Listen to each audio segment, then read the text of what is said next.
নমস্কার, পজিটিভ বার্তার পর্দায় আপনাদের আবারও অনেক অনেক স্বাগত। আবারও আমরা চলে এসেছি আরও একটি নতুন অনুষ্ঠান নিয়ে। আপনারা চোখ রাখুন পজিটিভ বার্তার Facebook live, Tripura knowledge city এবং পজিটিভ বার্তার ইউটিউব চ্যানেলে। আজকে আমাদের মধ্যে উপস্থিত আছেন অন্তরা বৈদ্য ম্যাডাম। উনি একজন নার্সিং অফিসার। তো ওনার সাথে আজকে আমরা পরিচয় করে নেব। নমস্কার ম্যাডাম। নমস্কার। আমাদের পজিটিভ বার্তার পর্দায় আপনাকে অনেক অনেক স্বাগত। ধন্যবাদ, অসংখ্য ধন্যবাদ। তো আমাদের পজিটিভ বার্তায় এসে আপনার কেমন লাগছে? পজিটিভ বার্তা আমার খুব ফেভারিট একটি চ্যানেল। আমি সবসময় দেখি পজিটিভ বার্তার সমস্ত অনুষ্ঠান, আমার খুব ভালো লাগে এবং আজকে আমি এখানে আসতে পেরে খুব ভালো লাগছে আমার। এবং আমার মেয়েও এসেছিল আগে। তো পজিটিভ বার্তা মানেই পজিটিভ থিঙ্কিং এবং সমাজের যে কোনো ইতিবাচক দিকগুলো তুলে ধরে পজিটিভ বার্তা।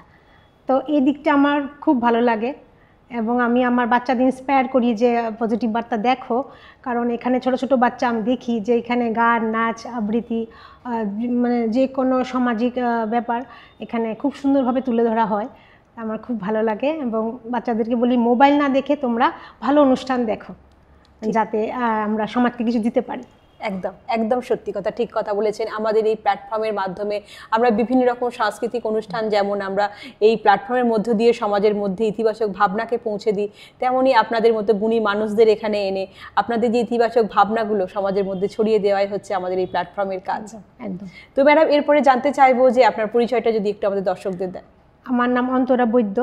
আমি নার্সিং অফিসার হিসেবে কাজ করছি বিগত 12 বছর ধরে গভর্নমেন্ট হসপিটাল আনন্দনগর পিএসসিতে, প্রাইমারি হেলথ সেন্টার। এখানে আমি 12 বছর ধরে আছি পোস্টিং। বর্তমানে আমি আইজিএমে ডেপুটেশনে আছি, 3 মাস হলো। ধন্যবাদ ম্যাডাম আপনাকে। তো প্রথমে জানতে চাইবো যে আপনি অনেক তো প্রফেশন ছিল, হঠাৎ করে এই প্রফেশনে কিভাবে আসা? সত্যি কথা, আমি ছোটোবেলা থেকেই টিচার হওয়ার আমার খুব ইচ্ছে ছিল যে আমি টিচার হব। তারপর আমি তার জন্য গ্র্যাজুয়েশন কমপ্লিট করি।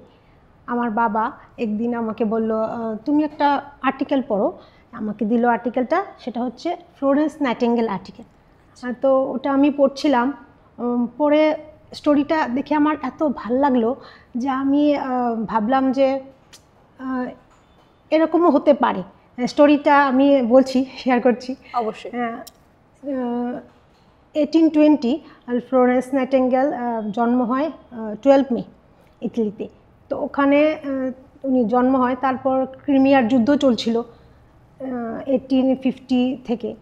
তো তখন উনি সমাজসেবা করার জন্য, সেই ক্রিমিয়ারে সৈনিকদের সাহায্য করার জন্য, ওদের যে ক্ষতবিক্ষত অবস্থায় ছিল ওদেরকে বাঁচানোর জন্য উনি ওনার 38 বা 36 ভলান্টিয়ার নিয়ে উনি সোজা যুদ্ধে চলে আসেন। এখানে হসপিটাল যেগুলি ছিল তো খুবই খারাপ অবস্থা ছিল হসপিটালগুলোতে, ডার্টি ছিল, ক্লিন ছিল না। তো উনি ভাবলেন না সবগুলি ক্লিন করে সৈনিকদের নিয়ে আসলো একের পরে। তারপর ডে অ্যান্ড নাইট ওরা ভলান্টিয়ার সহ ফ্লোরেন্স নাইটিঙ্গেল সেবা করলো, রোগীদের সেবা করলো। রাতে উনি ল্যাম্প নিয়ে পেশেন্টের পাশে গিয়ে, প্রতিটি পেশেন্টের কাছে গিয়ে ওদেরকে কেয়ার করছিলেন। তখন ওনার নাম পড়লো যা lady of the lamp Florence nightingale. তো ওই স্টোরিটা দেখে আমি খুব উদ্বুদ্ধ হই। তারপর আমি ভাবলাম যে না, নার্সিং প্রফেশনটা তো খুব ভালো লাগছে। আমি বাবাকে বললাম যে আমি নার্স হব। তখনই সেই নার্সিং প্রফেশনে আসা, এইভাবেই আসা হয়ে গেল নার্সিং। সত্যি গল্পটা খুব সুন্দর ছিল। একদম। তো এরপরে জানতে চাইবো যে নার্সিং অফিসার হতে গেলে বা এই লাইনে আসতে গেলে মানে কি ধরনের পড়াশোনা করতে লাগে? প্রথমে 12 পাস করে দুটো পথ আছে। একটি হচ্ছে জিএনএম নার্সিং, যেটা জেনারেল নার্সিং অফ মিডওয়াইফ, সেটা হচ্ছে ডিপ্লোমা কোর্স। আরেকটি হচ্ছে বিএসসি নার্সিং। বিএসসি নার্সিং হচ্ছে ডিগ্রি কোর্স। জিএনএমের পরে আবার post certified nursing, BSc nursing করা যায়। আবার বিএসসি নার্সিংয়ের পরে এমএসসি নার্সিং আছে। তারপরে এমএসসি নার্সিংয়ের পরে হয় পিএইচডি নার্সিং। মানে এডুকেশনের দিকটা অনেকটা খুলে যায়, স্কোপ আছে যে এডুকেশনটা আমি বাড়িয়ে নিয়ে যাব নার্সিংয়ের মধ্যে। আচ্ছা আচ্ছা, ধন্যবাদ ম্যাডাম আপনাকে। এরপরে জানতে চাইবো যে কখনো কি এমন হয়েছে যে কোনো রুগীর সঙ্গে আপনার সেবা করতে গিয়ে সম্পর্কটা খুব সুন্দর হয়ে গেছে? আসলে প্রতিটা রোগীকেই আমরা সমানভাবে দেখি, প্রতিটা রোগীকেই সমানভাবে কেয়ার করি। তো বিশেষ করে আমার পার্সোনালি আমার বৃদ্ধ পেশেন্ট যারা থাকে, বৃদ্ধ বা বৃদ্ধা, ওদেরকে কেয়ার করতে আমার একটু বেশি ভালো লাগে, কারণ ওরা নাতি নাতনির মতো, ওদের সাথে একটু সম্পর্ক হয়ে যায়। হ্যাঁ, ওরা একটু একটু ভালো করে কথা বললে, একটু গল্প করলে, কেয়ারের সাথে সাথে ওষুধ দেওয়া তো থাকেই, কিন্তু একটু গল্প করলে, একটু জিজ্ঞেস করলে যে আপনি কেমন আছেন, খেয়েছেন কি না, দিদা দাদু বলে উদ্বোধন করলে ওরা খুব খুশি হয়। তো ওরা খুব খুশি হয় এবং ওরা বলে ভালো থেকো, আশীর্বাদ করে। হ্যাঁ, ছুটি যখন ডিসচার্জ হয় খুব আশীর্বাদ করে, ভালো ভালো লাগে ওই জিনিসগুলো। এটা কিন্তু একটা খুব বড় পাওয়া। হ্যাঁ, ঠিক, একদম। ধন্যবাদ ম্যাডাম আপনাকে। এরপরে জেনে নেবো যে এরকম কাজ করতে গিয়ে কখনো কোনো স্মরণীয় মুহূর্ত বা ঘটনা কোনো হয়েছে কি? স্মরণীয় মুহূর্ত তো অনেক, ভালো আছে মন্দও আছে, দুটি আছে, কিন্তু ভালো দিকটা বেশি, হ্যাঁ, খারাপ দিক তো কমই, নেই বলতে গেলে। কেন কি ত্রিপুরাবাসী জনগণ খুবই ভালো, মানে পেশেন্ট যখন হয়ে এরা আসে বা রোগীর পার্টি, ওরা যথেষ্ট সম্মান করে। হসপিটালে আসলে যথেষ্ট সম্মান করে, কেউ দিদি বলে সম্বোধন করে, কেউ সিস্টার, কেউ ম্যাডাম। ওরা একটু সহানুভূতি যায় শুধু পেশেন্ট, যে একটু ভালো ব্যবহার যদি করা হয় ওদের সাথে, ওরা খুবই সহযোগিতা করে। ঠিক, তো ভালোই আমরা ফিডব্যাক পাই পেশেন্ট থেকে সব সময়। তো সব পেশেন্টকে একই নজরে দেখি, এটাই হওয়া উচিত। এটাই ঠিক, একদম। ধন্যবাদ ম্যাডাম আপনাকে। এরপরে জেনে নেব যে রোগীদের সঙ্গে মানসিকভাবে যোগাযোগ কিভাবে করেন? যে কোনো পেশেন্টই যখন হসপিটালে অ্যাডমিট হয়, ওরা মানসিকভাবে একটু দুর্বল থাকে, একটু অসহায় বোধ করে। ওরা চায় যে একটু পেশেন্ট থেকে আর আমরা সিস্টার থেকে একটু ভালো ব্যবহার, হ্যাঁ, কেয়ার, একটু যত্ন, সেটাই। তো তখন বন্ডিংটা প্রথম তো অ্যাডমিট হলো, তখন তো আমরা বিজি থাকি, ওদের মেডিসিন, ইনভেস্টিগেশন, ট্রিটমেন্ট নিয়ে আমরা বিজি থাকি। কিন্তু তখন যখন আমরা ট্রিটমেন্ট শুরু করি, তখন পেশেন্টের কাছে গিয়ে একটু কথাবার্তা বলি, ওদের প্রিভিয়াস হিস্ট্রি নেই, তো তখনই কথা বলতে বলতে একটা বন্ডিং হয়ে যায়। আর তার থেকে আমাদের মানসিক যোগাযোগেরও সেটাও স্থাপন হয়ে যায়। থাকতে থাকতে হয়ে যায়, মানে একদিন থাকলে তারপরে দুদিন থাকলে, আর বেশি দিন যদি থাকে তাহলে তো যাওয়ার সময় অনেকে বলে আসছি, যেও, সেটাও বলে। হসপিটালে এসে যদি কেউ বলে আসছি আবার, তাহলে আবার আসতে হয়, তখন বলি না আর আসতে হবে না, আপনি ভালো থাকুন। ঠিক, একদম। মানে হসপিটালে কেউ আসছি সহজে বলে না, বলতে নেই, আপনি ভালো থাকুন, সুস্থ থাকুন, আপনি নিজের যত্ন নেবেন, সেগুলি আমরা যেগুলি অ্যাডভাইস দিই, হেলথ অ্যাডভাইস, এগুলি আমরা দিয়ে থাকি। ধন্যবাদ ম্যাডাম, খুব ভালো লাগছে আপনার সাথে আলোচনা করতে। তো ম্যাডাম, এরপরে জানতে চাইবো আপনার কাছ থেকে যে একজন নার্সিং অফিসার হিসাবে মূল দায়িত্বগুলো কি কি হয়ে থাকে? একজন নার্সিং অফিসারের দায়িত্ব তো অপরিসীম, সেটা নির্দিষ্ট কোনো গণ্ডির মধ্যে সীমাবদ্ধ নয়। তবুও যেটা প্রাথমিক হচ্ছে রোগীর স্বাস্থ্যসেবা প্রদান করা রোগীদের, এবং ওদের সুস্থ করে তোলা, এবং তার মধ্যে পড়ছে রোগীদের ভালো করে অবজারভেশন করা, পর্যবেক্ষণ করা, এবং ওষুধপত্র পরিচালনা করা, এবং প্রয়োজনীয় পরামর্শ দেওয়া এবং শিক্ষা দেওয়া, যে হেলথ এডুকেশন যেটা বলি, সেগুলোই নার্সিং অফিসারের প্রধান দায়িত্ব। তার মধ্যে রয়েছে ডিউটি চলাকালীন ডক্টরসদের সহযোগিতা করা, এবং সর্বোপরি নার্সিং অফিসারের যে প্রধান দায়িত্ব, আমি এটা মনে করি যে নার্সিংয়ের মানটাকে নিশ্চিত করা, ঠিক, মান উন্নত করা, সেটা দায়িত্বের মধ্যে পড়ে। একদম ঠিক, একদম ঠিক কথা বলেছেন। এরপরে জানতে চাইবো যে দৈনন্দিন জীবনে যে রুটিনগুলি থাকে আপনাদের, সেটি কেমন হয়ে থাকে? অ্যাকচুয়ালি ওয়ার্ডে তো বিভিন্ন ওয়ার্ডের কাজ বিভিন্ন রকম, একটার সাথে আরেকটার কোনো মিল নেই। যেরকম আমি শিফটিং ডিউটি করেছি, তো সেখানে যখন আমরা শিফট চেঞ্জ হয়, আমি আমার ডিউটিতে আমার টাইমে আসলাম, তখন আমার যে প্রিভিয়াস যাকে আমি যে সিস্টার থাকে ওর থেকে ব্যাক সাইডে আমরা ডকুমেন্ট সহ পেশেন্ট হ্যান্ডওভার নিলাম। প্রথম কাজ পেশেন্ট হ্যান্ডওভার নেওয়া হয়ে গেল, তারপর আমি অ্যানালাইসিস করব, পেশেন্টকে অবজার্ভ করব, ট্রিটমেন্ট কি কি পেয়েছে, কি কি বাকি রয়েছে, তারপর মেডিসিন, আওয়ারলি মেডিসিন সেগুলি দেওয়া, সেগুলো আছে, ডক্টর রাউন্ড হয়, তারপর আবার সেগুলিকে মেইন হলো ডকুমেন্টেশন আমাদের খুবই প্রয়োজন, এবং রেকর্ড মেনটেন, রেজিস্টার থাকে বিভিন্ন পেশেন্টের বিভিন্ন রকমের ডিজিজের আলাদা আলাদা ডকুমেন্টেশন, সেগুলি মেনটেন করা, টেবিল ওয়ার্ক আমার প্রথমে করতে হয়। তারপর ট্রিটমেন্ট তো পাশে আছেই, পেশেন্টদের কোনো প্রবলেম হচ্ছে কি না বেডসাইডে গিয়ে জিজ্ঞাসা করা, ওদেরকে সলভ করতে হবে। তো এগুলি পরে ডেলি রুটিনের মধ্যে।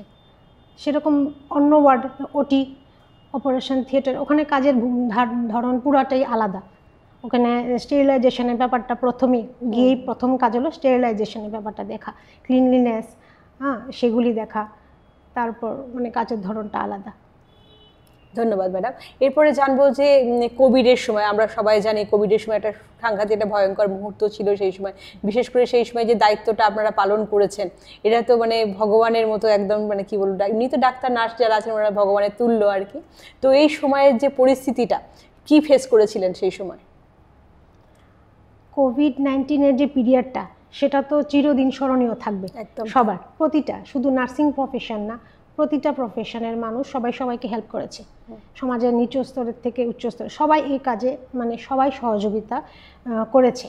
কিন্তু নার্সিং শুধু অফিসার না, ডক্টরস বলুন, জিডিএ, ইভেন সুইপিং স্টাফ, সবাই মিলে টিম ওয়ার্কের মধ্যে কোভিড-19 আমরা ফেস করেছি, টিম ওয়ার্ক করেছে তখন। তো আমার পার্সোনালি আমার ডিউটি পড়তো কোভিড সেন্টারগুলিতে, যেখানে কোভিড পেশেন্টদের রাখা হতো, ওদের ওখানে আমাদের ডিউটি হতো। তো ব্যাকপ্যাক করে আমরা 7 দিনের জন্য চলে যেতাম কোভিড সেন্টারগুলিতে, ফ্যামিলিকে রেখে, ছোট ছোট বাচ্চা আছে আমার, ওদেরকে রেখে আমরা 7 দিনের জন্য চলে যেতাম। ওখানে পেশেন্ট কেয়ার করতাম, অবশ্যই PP kit, personal protection kit ব্যবহার করেই আমরা পেশেন্ট কেয়ার দিতাম। তারপর আফটার 7 ডেজ আমরা নিজেরা আইসোলেশনে থাকতাম 7 দিন। ওই পিরিয়ডটা সত্যি খুবই মনে পড়ে। 7 দিন থেকে তারপরে টেস্ট হতো, নেগেটিভ পজিটিভ যাই হোক, তারপর বাড়ি আসা, 14 দিন পরে আমি বাড়িতে ফিরতাম।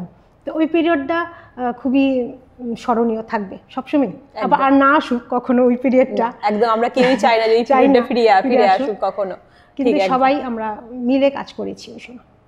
ঠিক, এটা বিশাল একটা মানে বড় মানে একটা কি বলবো মানে অপারেশন বলতে পারেন, হ্যাঁ একটা বড় অপারেশন, সমাজের বুকে একটা ভয়ানক একটা কোভিড-19 যেটা আমাদেরকে খুব স্মরণ করে রাখবে আর কি।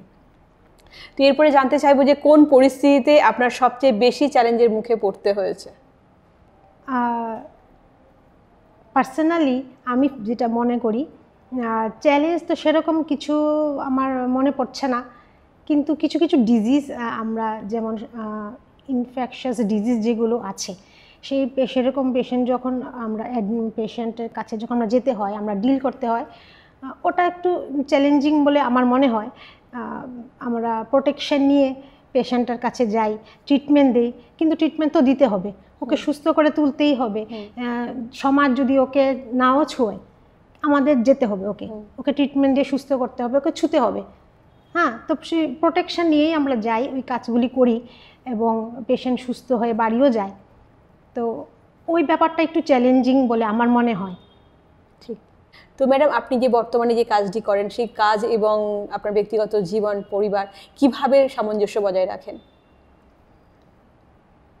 পরিবার এবং জব, কর্মস্থান, দুইটাই আমার জন্য সমান গুরুত্বপূর্ণ, কিন্তু যেটা না বললেই না হয়, পরিবারের সাহায্য ছাড়া, সহযোগিতা ছাড়া কোনো দিনই সম্ভব না একজন নারী হয়ে ঘরের বাইরে গিয়ে কাজ করা। তো আমি এদিক থেকে খুবই থ্যাঙ্কফুল যে আমার পরিবার আমাকে যথেষ্ট সহযোগিতা করে, আমার বাচ্চাদেরও কেয়ার করে, যার কারণে আমি নিশ্চিন্ত হয়ে আমি ডিউটিতে আমি নিজেকে সমর্পণ করতে পারি। তো দুইটাই করতে হবে, কিন্তু সামঞ্জস্য বজায় রেখে করতে হবে, সেটা ডিপেন্ড করে। ঠিক, ফ্যামিলির উপরও ডিপেন্ড করে যে ফ্যামিলি কতটা সাপোর্টিভ। ঠিক, আমি সাপোর্ট পাই, তার জন্য আমি করতে পারি। ঠিক, এই দিক থেকে বলবো যে আপনি খুব লাকি যে এরকম আমরা মহিলা হয়ে, এরকম দেখেছি সমাজে অনেক মহিলারা বাইরে বেরোতে হলে, কাজ করতে হলে অনেক সময় পরিবারের সাপোর্ট পায় না, তারা অনেক যুদ্ধ করে নিজেদেরকে দাঁড় করাতে হয়, বাইরে কাজ করতে হয়, সেদিক দিয়ে আপনি সত্যি খুব লাকি। একদম সত্যি। একদম ঠিক। ধন্যবাদ ম্যাডাম আপনাকে আবারও। তো আমাদের সমাজে নার্সদের ভূমিকা নিয়ে যদি আপনি কিছু বলেন এরপর। আমরা সমাজের যে নার্স সেটাকে আমরা বলি কমিউনিটি হেলথ নার্স হিসাবে আমরা কাজ করি, যারা কমিউনিটিতে করে। নার্সিং অফিসাররাও কমিউনিটিতে কাজ করে অনেকে। তো এটা ব্রিফলি বলতে হয় কারণ সেখানে বাড়ি বাড়ি গিয়ে ডোর টু ডোর পেশেন্টকে দেখতে হবে। কমিউনিটি হেলথ নার্সের যেটা কাজ, সেখানে আমরা চার্ট নিয়ে ভাগ করতে হবে যে শিশুদের চার্ট, এই এরিয়াতে কজন প্রেগনেন্ট ওমেন আছে ওদের একটা লিস্ট আমরা তৈরি করি। তারপর জেরিয়াট্রিক কেয়ার, বৃদ্ধা যারা আছে ওদের ডিজিজ আলাদা থাকবে, ওদের প্রবলেম থাকবে ব্লাড প্রেশার, সুগার। তো বাড়ি বাড়ি গিয়ে আমরা কি করি, ব্লাড প্রেশার সুগার চেক করতে হয়, যে বৃদ্ধা কি আছে ওদের বার্ধক্যজনিত রোগগুলিকে বের করে আনা। তারপর প্রেগনেন্ট ওমেন কে আছে এই এরিয়াতে আমরা আশা কর্মীদের সাহায্যে আমরা করে থাকি। তো ওখানে হেলথ টক দিতে হয়, যেমন একটি গর্ভবতী নারী ওর কি খাবার খেতে হবে, ওর কি করা উচিত না। তাছাড়া আছে অ্যাডোলেসেন্সদেরও আমরা অ্যাডভাইস দিয়ে থাকি, যে একজন কিশোর বা কিশোরী, হ্যাঁ, ওদের হাইজিন মেনটেন, বিশেষ করে মেয়েদের হাইজিনের ব্যাপারটা, যে ওদের পিরিয়ডের ব্যাপারটা আমরা চার্ট দেখিয়ে আমরা অ্যাডভাইস, হেলথ এডুকেশন দিয়ে থাকি, যে এই সময় ক্লিনলিনেস হাইজিনের উপরে আমরা গুরুত্ব বুঝাই ওদেরকে। তারপর ছোট শিশু যারা আছে একদম ভ্যাকসিনেশন ঠিক করে হচ্ছে কি না সেগুলো কমিউনিটিতে প্রতিটা পার্সনকেই, শুধু পেশেন্ট না, পেশেন্টের ফ্যামিলি প্ল্যানিং যেটা সেটাও আমরা বাচ্চার মা বাবাদেরও বোঝাতে হয় যে আপনার ফ্যামিলি প্ল্যানিংটা আপনি বলুন, আপনার কি প্ল্যান বা কি সেটা, সেই দিকটাও আমরা দেখতে হয়। তো কমিউনিটিতে অনেক কাজ আসলে সত্যি একটা বাচ্চা থেকে বৃদ্ধ অবস্থায় যা প্রবলেমগুলো হয় সেগুলো আপনাদের সবগুলি করতে, এটা দায়িত্বের মধ্যেও পড়ে আমাদের। ঠিক, ধন্যবাদ ম্যাডাম আপনাকে। এরপরে চলে আসবো যে তরুণদের এই পেশায় উৎসাহিত করতে আপনি কি বলবেন? আমি দেখছি বর্তমানে হসপিটালে যে নতুন ফার্স্ট ইয়ার সেকেন্ড ইয়ার নতুন যে student, nursing student, mail nurse বলুন আর গার্ল বলুন, ওরা খুবই উৎসাহিত, খুব ইন্টারেস্ট ওদের নার্সিং নিয়ে, এবং খুব স্বতঃস্ফূর্তভাবে ওরা কাজ করে। এই জেনারেশনটা আগের মতো না যে নার্সদেরকে একটু অন্য চোখে দেখা হতো, এখন মন মানসিকতা অনেক চেঞ্জ হয়েছে, ওরা নিজে থেকে এগিয়ে আসছে। মেল নার্সরা ওরাও খুব বেশি এগিয়ে আসছে যে আমরা এই নার্সিং প্রফেশনটাকেই চুজ করব। তো আমি দেখছি যে যুব সমাজ খুব পছন্দ করছে নার্সিং প্রফেশনটাকে, এবং ডিগনিটি বজায় রেখে কাজ করছে, এবং আমার লাগছে যে মনে হচ্ছে যে আরও উন্নতি হবে, নার্সিং প্রফেশন আরও স্টেপ বাই স্টেপ উপরের দিকে যাচ্ছে। ঠিক, এমনিতেই আমরা আধুনিক যুগে বাস করছি, সেই আধুনিক যুগে অনেক অত্যাধুনিক যন্ত্র বেরিয়ে গেছে, এবং আমাদের আগে যেভাবে আমাদের সেবা হতো বা হসপিটালগুলোতে আমরা পেতাম সেবা, তার থেকে এখন অনেক উন্নত ধরনের সব কিছুই আমরা পেয়ে থাকি। ধন্যবাদ ম্যাডাম। নার্স, এটি একটি শব্দের মধ্যেই লুকিয়ে আছে সেবা, সহানুভূতি ও ত্যাগের এক অপূর্ব মিলন। নার্সিং পেশা শুধুমাত্র একটি চাকরি নয়, এটি এক মহান মানবিক দায়িত্ব। একজন নার্স রোগীর শারীরিক যত্নের পাশাপাশি মানসিক সান্ত্বনাও প্রদান করে।